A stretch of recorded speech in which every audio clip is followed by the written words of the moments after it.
Hello students, welcome to the official YouTube channel of SSCM Government College Mandalgarh.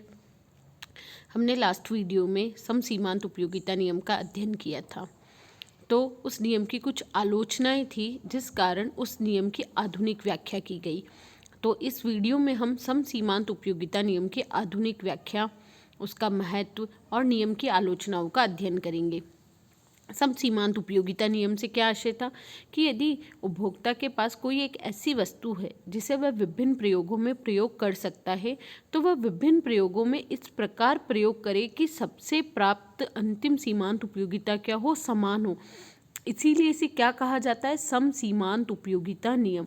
क्योंकि मानवीय आवश्यकताएं क्या है, अनंत है और आवश्यकता संतुष्टि के साधन सीमित है। तो सीमित साधनों से हमें अधिकतम संतुष्टि चाहिए होती है। तो उसके लिए हम जो हमारी वस्तु है जिसे हम विभिन्न प्रयोगों में, फॉर एग्जांपल हम मुद्रा मानते हैं कि मुद्रा एक ऐसी जिसे हम विभिन्न प्रयोगों में प्रयोग कर सकते हैं।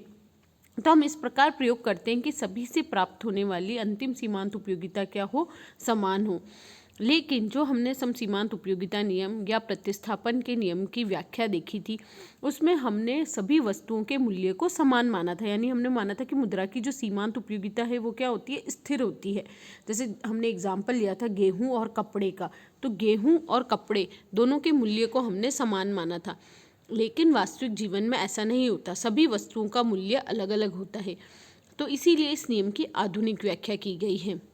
एग्जाम में अगर आपसे सिंपल क्वेश्चन पूछा जाता है कि समसीमांत उपयोगिता नियम की व्याख्या कीजिए, तो आपको शॉर्ट में जो उसकी पुरानी व्याख्या प्लस आधुनिक व्याख्या दोनों करनी है। और अलग से अगर लिखा है कि भाई आधुनिक व्याख्या कीजिए, तो भी आप पहले एकदम वेरी शॉर्ट में आप पुरानी व्याख्या और फिर नई व्याख्या डिटेल में बता देंगे, क्योंकि दोनों एक दूसरे से इंटर रिलेटेड है। नई व्याख्या क्यों की गई, क्योंकि उसमें हमने मूल्य को समान माना था।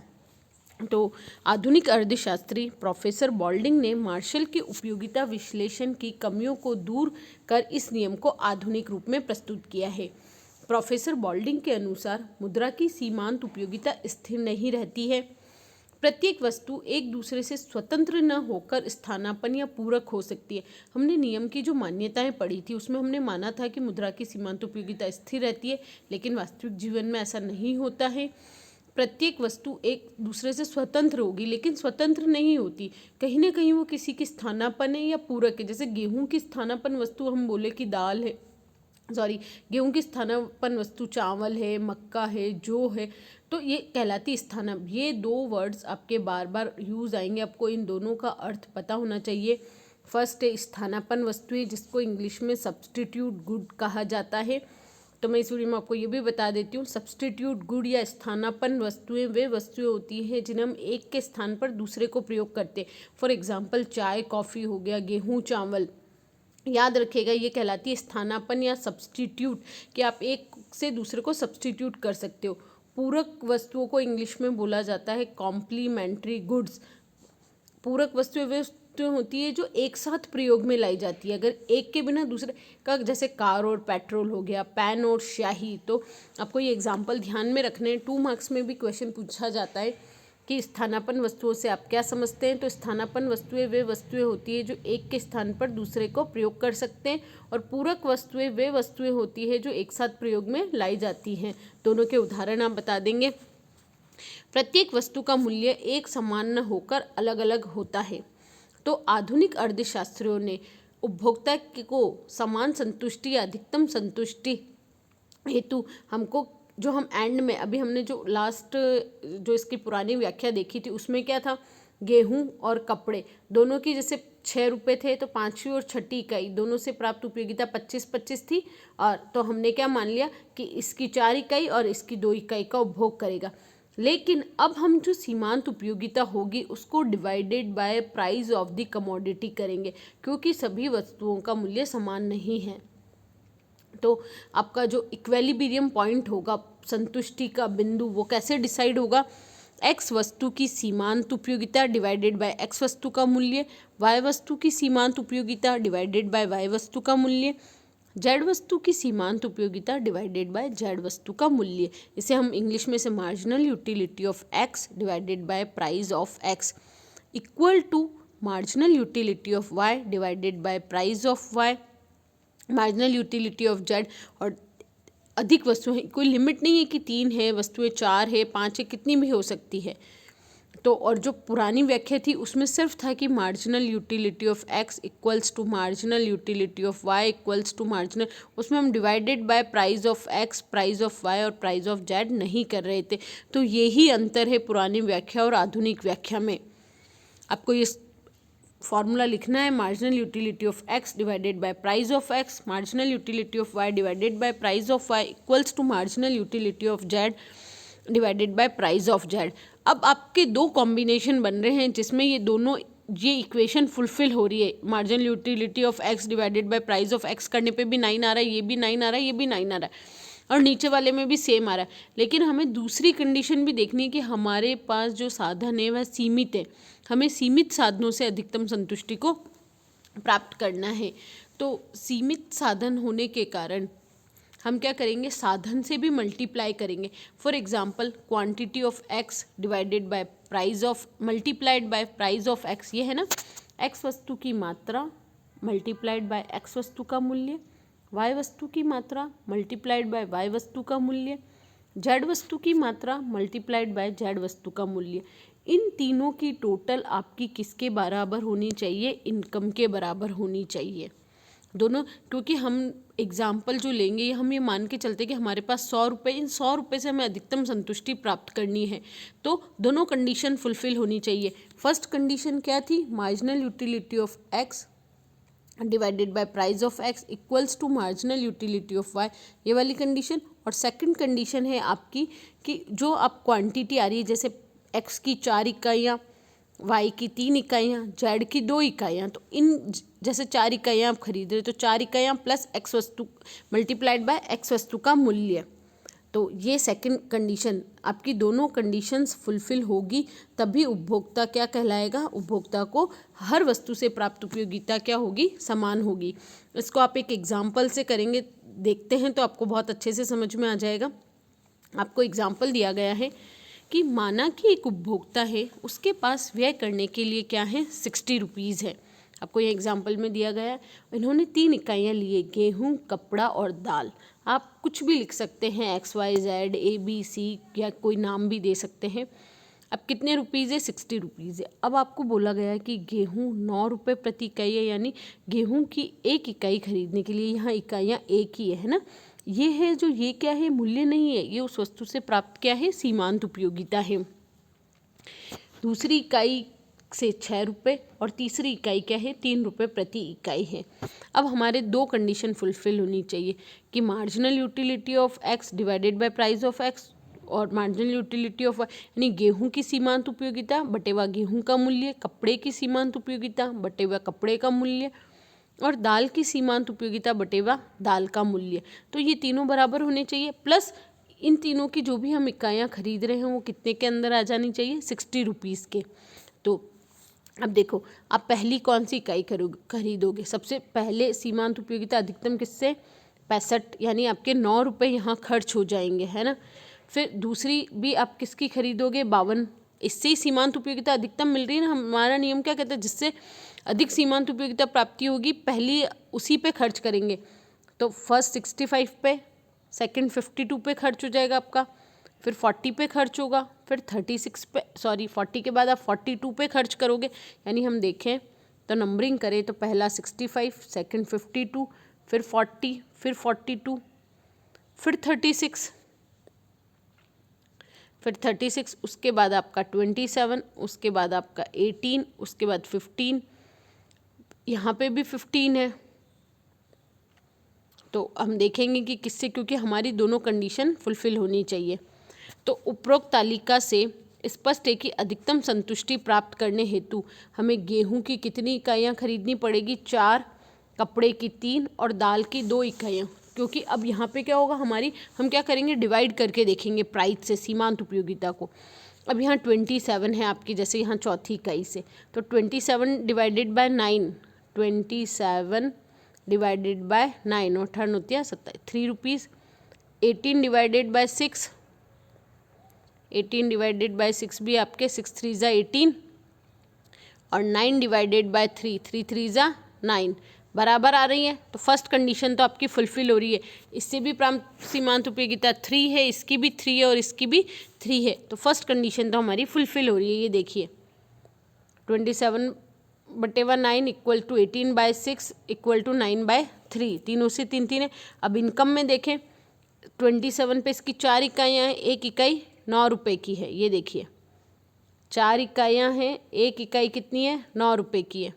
इसकी आप देखिए 3 इकाइयाँ हैं, 3 पे 18 है ना, 3 इकाइयाँ हैं, 1 इकाई 6 रुपये की है, तो 3 × 6 प्लस इसकी 2 इकाइयाँ हैं, प्राइस क्या है 3 रुपीज़, तो 2 × 3 और 36 + 18 + 06 इक्वल्स टू 60, यानी आपकी दोनों कंडीशंस यहाँ फुलफिल हो रही है।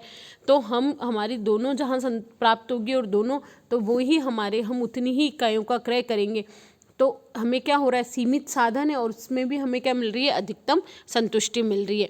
तो इस प्रकार उपभोक्ता की अधिकतम संतुष्टि के लिए 2 शर्तें पूरी होना आवश्यक है। वस्तु की सीमांत उपयोगिता एवं मूल्यों के अनुपात समान होने चाहिए। विभिन्न वस्तुओं पर किया गया कुल व्यय आय के मात्रा के बराबर हो। अब यदि हम माने कि उपभोक्ता उक्त अवस्था में थोड़ा परिवर्तन करता है, गेहूं की भी 3, दाल की भी 3 और कपड़े की भी 3 इकाइयाँ करता है, तो उसको 27 इकाइयों के बराबर त्याग करना पड़ता है, जिसके बदले दाल की केवल 1 इकाई से 6 इकाइयों के बराबर सीमांत उपयोगिता प्राप्त करती है। इस प्रकार उपभोक्ता को 21 इकाइयों के बराबर हानि होती है। ये मान लें कि हम इसकी भी 3 क्रय करें, इसकी भी 3 क्रय करें और इसकी भी 3 क्रय करें, तो 42/9 आप करेंगे, मतलब आपकी दोनों कंडीशन फुलफिल होनी चाहिए। अगर नहीं फुलफिल हो रही है तो हमें क्या हो रहा है, अगर हमें यहाँ पे कितनी देखो इससे मिल रही है, इसकी तीसरी इकाई से सिर्फ 6 के बराबर मिल रही है, और इसकी अगर हम तीसरी इकाई क्रय न करके इसकी चौथी इकाई क्रय करते हैं तो यहाँ पे कितने के बराबर सीमांत उपयोगिता मिल रही है, इसकी चौथी इकाई से 27 के बराबर, तो 27 - 6 27 - 6 21 का आपको लॉस हो रहा है। तो हम ऐसा नहीं आपको ये दोनों कैलकुलेशन ध्यान रखनी है, पहला तो इनकम के बराबर हो और दूसरा उसकी सीमांत उपयोगिता और उसका मूल्य दोनों बराबर हो, मतलब दोनों का अनुपात बराबर हो। अब है तो इस ऐसी स्थिति में यहाँ 21 इकाइयों के बराबर हानि हो रही है। 21 कैसा है, 27 - 6। ऐसी स्थिति में उपभोक्ता को अधिकतम संतुष्टि प्राप्त नहीं होगी, क्योंकि संतुलन की आधारभूत शर्तें भी पूरी नहीं हो रही है। 42/9, 18/6, 6/3 तीनों की क्या आनी चाहिए, इक्वल आना चाहिए, तो इक्वल नहीं है। तो नियम की आधुनिक व्याख्या में बस इतना सा ही परिवर्तन है, मान्यताएं नियम की वही रहेंगी। मान्यताओं में परिवर्तन की मुद्रा की सीमांत उपयोगिता स्थिर नहीं रहती है। उपभोग की गई सभी वस्तुएं स्वतंत्र न होकर पूर्ण या स्थानापन्न होती है और सभी वस्तुओं का मूल्य अलग अलग होता है। ये तो हमने इसकी 3 मान्यताओं में बदलाव किया था। और क्या है कि marginal utility of X divided by price of X equal to marginal utility of Y divided by price of Y. ऐसे जितनी भी आप उन सब की मार्जिनल यूटिलिटी उसको हम प्राइस से डिवाइड करके वो इक्वल होनी चाहिए, और सेकंड उपभोक्ता की आय के बराबर होना चाहिए। तो ये दोनों जब शर्तें पूरी होती है तो उपभोक्ता को अधिकतम संतुष्टि प्राप्त होती है। कोई भी कन्फ्यूज़न हो तो आप मुझे कमेंट बॉक्स या व्हाट्सएप ग्रुप पर पूछ सकते हैं। प्रतिस्थापन के नियम का महत्व, नेक्स्ट हेडिंग है आपके प्रतिस्थापन के नियम का महत्व। प्रोफेसर मार्शल ने इस नियम का महत्व बताते हुए कहा है कि प्रतिस्थापन का नियम आर्थिक अन्वेषण के क्षेत्र में लागू होता है। इस प्रकार यह एक ऐसा नियम है जो अर्थशास्त्र के सभी भागों में महत्वपूर्ण स्थान रखता है। कोई भी अगर इस तरह के कोटेशन किसी भी अर्थशास्त्र ने दिए तो आप थोड़ा सा इनको भी एक बार रीड जरूर करिए। अभी तो आपके एग्जाम पॉइंट ऑफ व्यू में तो हमें ज़रूरी नहीं है आप कोटेशंस लिखें, लेकिन आपके कॉम्पिटिटिव एग्जाम्स में बहुत बार ऐसे क्वेश्चंस आते हैं कि आपको कोटेशन लिख दी और फिर आपसे क्वेश्चन पूछा जाता है कि ये कथन या ये लाइन किसके द्वारा कही गई है। तो आप जब भी थोड़ा सा चैप्टर रीड करें तो इन बातों को एक बार आप रीड करें ताकि आपको ध्यान में रहे कि हाँ ये कथन किसने कहा था। नेक्स्ट है आपका प्रतिस्थापन के नियम के महत्व में। फर्स्ट उपभोग के क्षेत्र में। उपभोग के क्षेत्र में क्या महत्व है ये अभी आपने अभी देखा, हमने उपभोग का ही एग्जाम्पल लिया ना कि एक उपभोक्ता है, तो उपभोग में क्या महत्व है समसीमांत उपयोगिता नियम का कि एक उपभोक्ता अपनी सीमित साधनों से अधिकतम संतुष्टि को प्राप्त कर सकता है। यदि वह इस बात का नॉलेज रखता है, इस नियम की उसे जानकारी है, तो वह अपने सीमित साधनों से क्या कर सकता है, अधिकतम संतुष्टि प्राप्त कर सकता है। नेक्स्ट है उत्पादन के क्षेत्र में। अब जिस प्रकार उपभोक्ता चाहता है कि वह सीमित साधनों से अधिकतम संतुष्टि प्राप्त करे, उसी प्रकार जो उत्पादक है, मैन्युफैक्चरर है, वो भी तो यही चाहता है ना कि उसके पास जो लिमिटेड रिसोर्सेज हैं उत्पादन करने के, उससे उसको अधिकतम लाभ की प्राप्ति हो।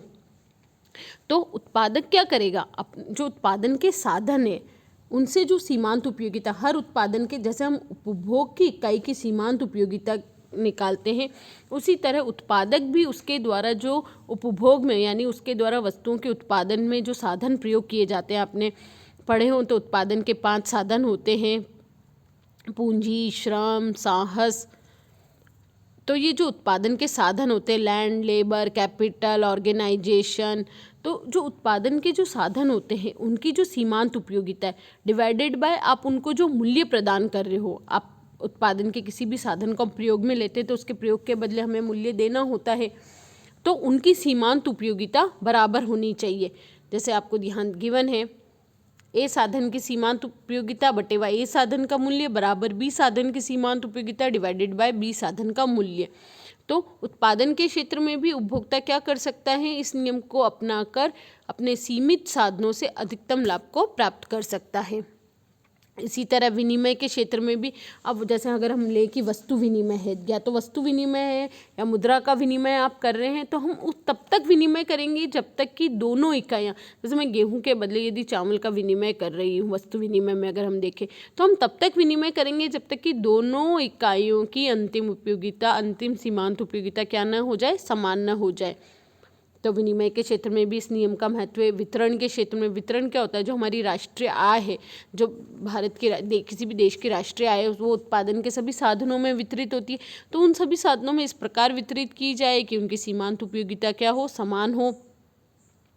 राजस्व के क्षेत्र में, राजस्व के क्षेत्र में हमारा करारोपण आ जाता है। जो करारोपण क्या है, समाज द्वारा करारोपण, जो सरकार टैक्स लगाती है और जनता को टैक्स चुकाने होते हैं, तो समाज द्वारा किया गया एक त्याग होता है। तो त्याग कब किया जाता है, जबकि हमें उससे कोई प्रॉफिट हो रहा, हमें संतुष्टि प्राप्त हो रही हो। तो राजस्व के क्षेत्र में भी इस नियम का महत्व है। नेक्स्ट है आपका प्रतिस्थापन के नियम की आलोचनाएं, कि इस नियम की क्या क्या आलोचना। तो आलोचनाएं हमेशा किस बेसिस पे की जाती है, जो उनकी मान्यताएं मानी जाती है, क्योंकि वो मान्यताएं वास्तविक जीवन में लागू नहीं होती है तो वह नियम लागू नहीं हो पाता है। तो हम जो मान्यताएं मानते हैं उसी बेसिस पे हम इस नियम की क्या है, आलोचनाएं हैं। वस्तुओं की अविभाज्यता, आपने मान्यताओं में माना था कि वस्तुएं क्या होती है, विभाज्य वस्तुएं होनी चाहिए, लेकिन व्यवहारिक जीवन में बहुत सी ऐसी वस्तुएं होती है जिन्हें छोटे छोटे टुकड़ों में, या अगर हम कम क्वांटिटी उपभोग में लाना चाहते हैं तो हम उसे डिवाइड नहीं कर सकते। जैसे रेडियो, पंखा, टीवी, कंप्यूटर, इसके आप एक ही इकाई का उपभोग कर पाओगे, इसको हम डिवाइड नहीं कर सकते हैं। नेक्स्ट है उपभोक्ता की अज्ञानता। हमने मान्यता मानी थी कि उपभोक्ता क्या होता है, विवेकशील उपभोक्ता होता है। उसे बाजार में किस वस्तु का क्या किस वस्तु का क्या मूल्य है, बाजार दशाओं का पूर्ण ज्ञान होता है। लेकिन व्यवहारिक जीवन में आज आप भी एक स्वयं उपभोक्ता हैं, कोई ना किसी रूप में, प्रत्यक्ष या अप्रत्यक्ष रूप से आप वस्तुओं का उपभोग कर रहे हैं, तो उनके बारे में हमें पूर्ण जानकारी नहीं होती। यहाँ तक कि हमें तो उनके बाजार मूल्य की भी जानकारी नहीं होती। नेक्स्ट है वस्तुओं के मूल्यों में परिवर्तन। हमने माना था कि वस्तुओं का मूल्य स्थिर रहना चाहिए, लेकिन वस्तुओं के मूल्यों में परिवर्तन होते रहते हैं। मुद्रा की सीमांत उपयोगिता को स्थिर माना था। मुद्रा की सीमांत उपयोगिता स्थिर नहीं रहती है, क्योंकि वास्तविक जीवन में जैसे जैसे व्यक्ति मुद्रा व्यय करता है, मुद्रा की शेष इकाइयों की सीमांत उपयोगिता स्थिर रहने के बजाय बढ़ती जाती है और यह नियम क्रियाशील नहीं होता है। हमने माना था कि वस्तुएं पूर्ण स्वतंत्र होती है, लेकिन कुछ वस्तुओं की पूरक वस्तुएं भी होती है, और एक वस्तु की आवश्यकता की पूर्ति हेतु हमें दूसरी वस्तु का निश्चित अनुपात में उपयोग करना पड़ता है। प्राय उपभोक्ता हिसाबी प्रवृत्ति के नहीं होते। आज हम भी वस्तुओं का उपभोग करते हैं, सीमित साधन है, लेकिन आप कभी भी इस तरह की इस वस्तु से हमें कितनी उपयोगिता, हम तो उपयोगिता की भी माप नहीं करते हैं। तो प्राय उपभोक्ता हिसाबी प्रवृत्ति के नहीं होते हैं। उपभोक्ता लापरवाह व आलसी होते हैं। उपभोक्ता की आदत, रुचि, आय और फैशन स्थिर नहीं रहती। आज फैशन के अकॉर्डिंग व्यक्ति या वस्तुओं का उपभोग करता है, तो उपभोक्ता की आदतों में, उसकी आय में, फैशन में परिवर्तन होता रहता है। अनिश्चित बजट अवधि होती है। अधिकतम कुल उपयोगिता अधिकतम संतुष्टि से भिन्न हो सकती है। हमने उपयोगिता विश्लेषण का जब फर्स्ट वीडियो में हमने अध्ययन किया था कि जो उपयोगिता और संतुष्टि होती है दोनों भिन्न भिन्न होती है। उपयोगिता हम किसी भी वस्तु को क्रय करने से पूर्व देखते हैं और जो संतुष्टि होती है वह अंतिम होता है कि आपने उपभोग कर लिया, उसके बाद आपको उस वस्तु से कितनी संतुष्टि प्राप्त हुई है। तो दोनों अलग अलग होती हैं। तो ये इस नियम की कुछ आलोचनाएं थी। हमने इस वीडियो में इस नियम की आधुनिक व्याख्या, नियम का महत्व और नियम की आलोचनाओं का अध्ययन किया है। तो इस वीडियो से रिलेटेड किसी भी टॉपिक की अगर आपकी कोई भी क्वेरी है तो आप मुझे व्हाट्सएप ग्रुप और यूट्यूब पर कमेंट बॉक्स में लिखकर पूछ सकते हैं। Stay home, stay safe.